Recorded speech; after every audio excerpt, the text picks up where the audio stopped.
नमस्कार बच्चों। आज हम कक्षा 9 विज्ञान के अध्याय कोशिका जीवन की मूल इकाई के महत्वपूर्ण प्रश्न के उत्तर पढ़ेंगे। इस वीडियो में हम प्रश्न 8 से प्रश्न 14 तक के उत्तर को आसान भाषा में समझेंगे।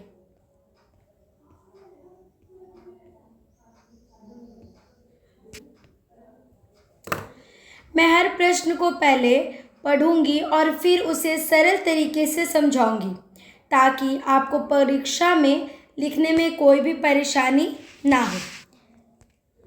प्रश्न 8, प्रोकैरियोटिक कोशिका की विशेषताएं। उत्तर: केंद्रक नहीं होता, केंद्रक झिल्ली अनुपस्थिति, नग्न डीएनए होता है, प्लास्टिड पाया जाता है, झिल्लीदार अंगक नहीं होते, राइबोसोम 70S, मीसोसोम पाए जाते हैं, आकार छोटा होता है, विभाजन तेज होता है।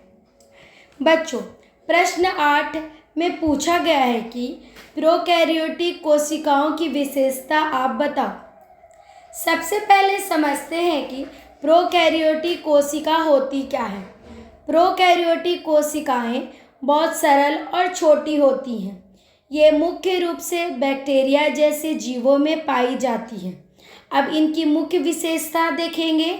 इनमें केंद्रक नहीं होता, अर्थात डीएनए अलग से केंद्रक में बंद नहीं रहता। केंद्रक झिल्ली नहीं होता, अर्थात केंद्रक झिल्ली अनुपस्थित होती है, इसलिए डीएनए खुला रहता है। इनमें नग्न डीएनए पाया जाता है, यानी डीएनए के चारों तरफ कोई झिल्ली नहीं होती। इनमें प्लास्टिड पाया जाता है, यह छोटा गोल डीएनए होता है। इनमें झिल्लीदार कोशिकांग नहीं होते, जैसे माइटोकॉन्ड्रिया या गोल्जी तंत्र। इनमें राइबोसोम 70S प्रकार के होते हैं। इनमें मीसोसोम पाए जाते हैं, जो कोशिका की झिल्ली के अंदर की ओर मुड़े भाग होते हैं। इनका आकार बहुत छोटा होता है और इनकी विभाजन और तेजी से होती है। प्रश्न 9, कोशिकीय जीवों में श्रम विभाजन। ठीक है, बहुकोशिकीय जीवों में श्रम विभाजन। उत्तर: अलग अलग कोशिकाएं अलग कार्य करती है।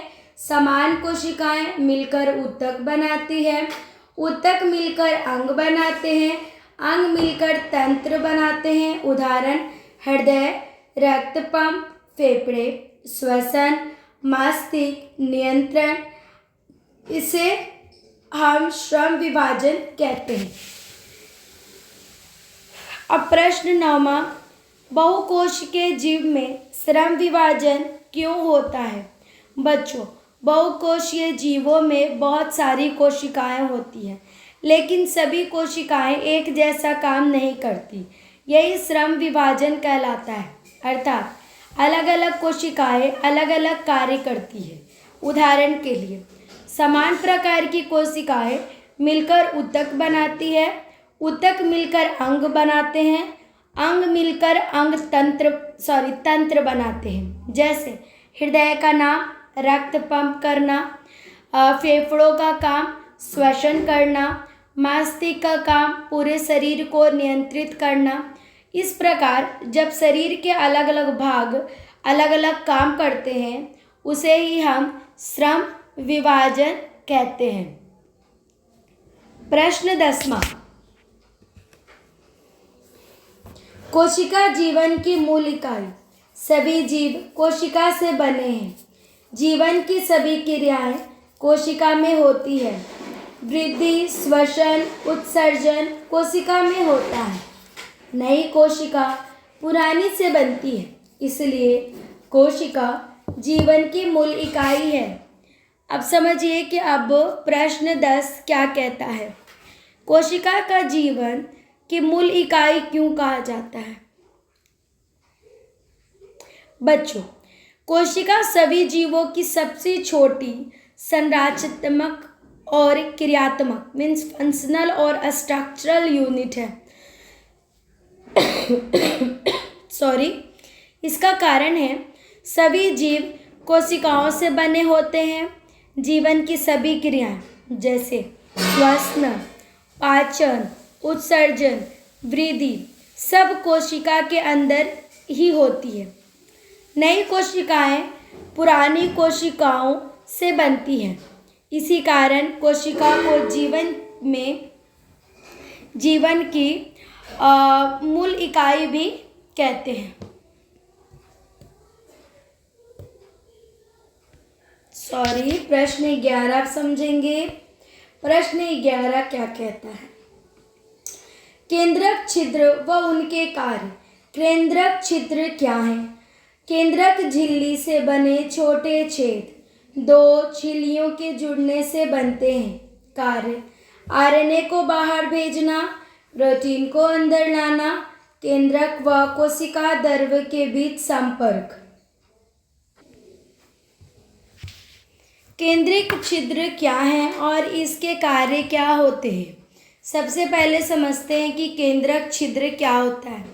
केंद्रक झिल्ली में छोटे छोटे छेद होते हैं जिन्हें हम केंद्रक छिद्र कहते हैं। ये छिद्र दो झिल्लियों से जुड़ने से बनते हैं। इनका कार्य क्या है? आरएनए को केंद्रक से बाहर भेजना, प्रोटीन को अंदर लाना, केंद्रक और कोशिका द्रव्य के बीच संपर्क बनाए रखना। इस प्रकार केंद्रक छिद्र कोशिका के अंदर पदार्थों के आगमन में मदद करती है।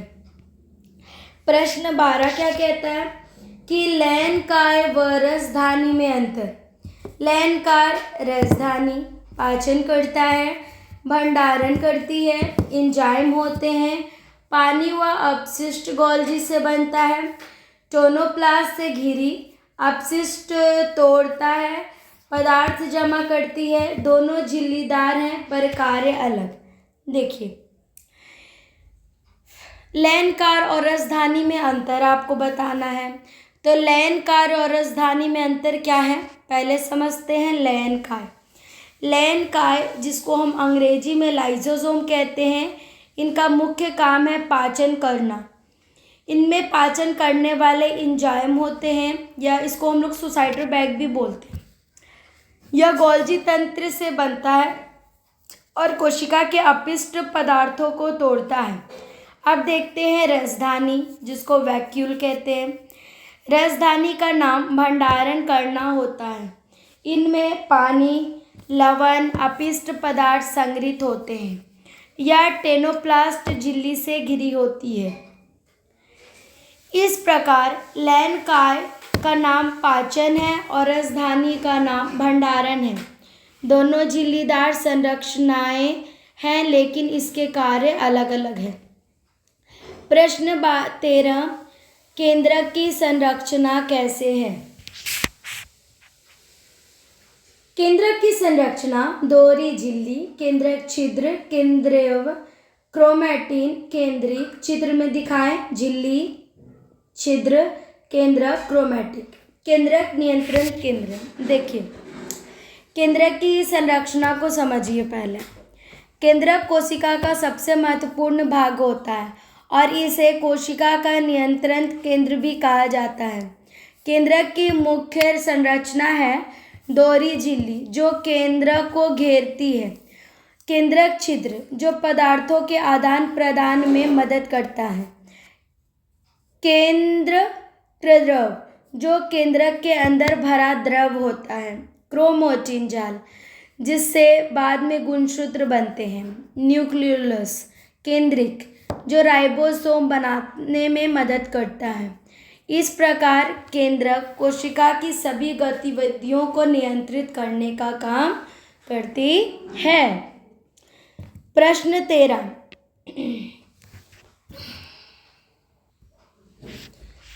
तारकाय की संरचना। दो तारकाय केंद्र बेलनाकार एक दूसरे के लंबवत, 9 त्रिक नलिकाएं, धुरी व अर्धदंड कार्य, तरंकु तंत्र बनाना, विभाजन में सहायता, केवल जंतु कोशिकाएं में होती है। देखिए तारकाय की संरचना क्या होती है। तारकाय की जो संरचना होती है उसे अंग्रेजी में हम लोग सेंट्रोसोम कहते हैं। वह केवल जंतु कोशिका में पाया जाता है। इनकी मुख्यतः रचना, इनमें से 2 तार केंद्र जिसको सेंट्रियोल्स होते हैं वे बेलनाकार संरचना के होते हैं। दोनों एक दूसरे के लंबवत 90 डिग्री होते हैं। ठीक है, लंबवत 90 डिग्री। केंद्रक तार केंद्र में 9 त्रिंक नलियाएं मीन्स माइक्रोट्यूबल्स 9 होती है।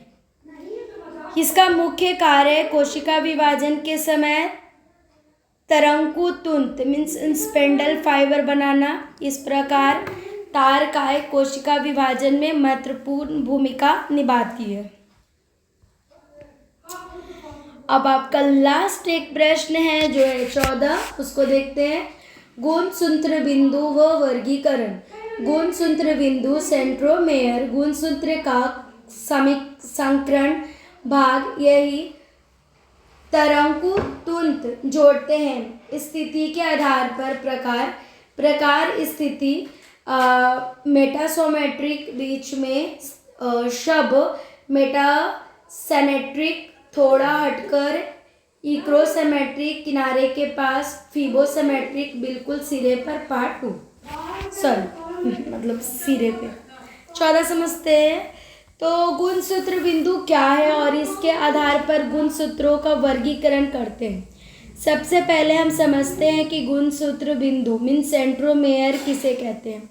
यह गुणसूत्र का संकीर्ण भाग होता है जहाँ दोनों क्रोमैटिक जुड़े होते हैं।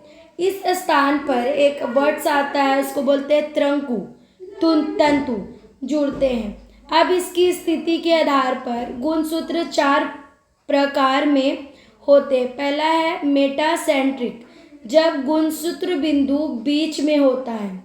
दूसरा है सब मेटासेंट्रिक, जब वह थोड़ा हटकर मीन थोड़ा दूर हो जाता है। तीसरा एक्रोसेंट्रिक, जब यह किनारे के पास होता है। चौथा टेलोसेंट्रिक, जब वह बिल्कुल सिरे पर होता है।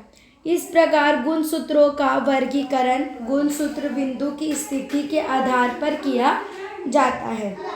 बच्चों, आज हमने 8 से प्रश्न 14 तक के उत्तर को विस्तार से समझा है। अगर आपको यह वीडियो अच्छा लगा तो इसे दोबारा देखो, इससे नोट्स बनाओ। Thank you.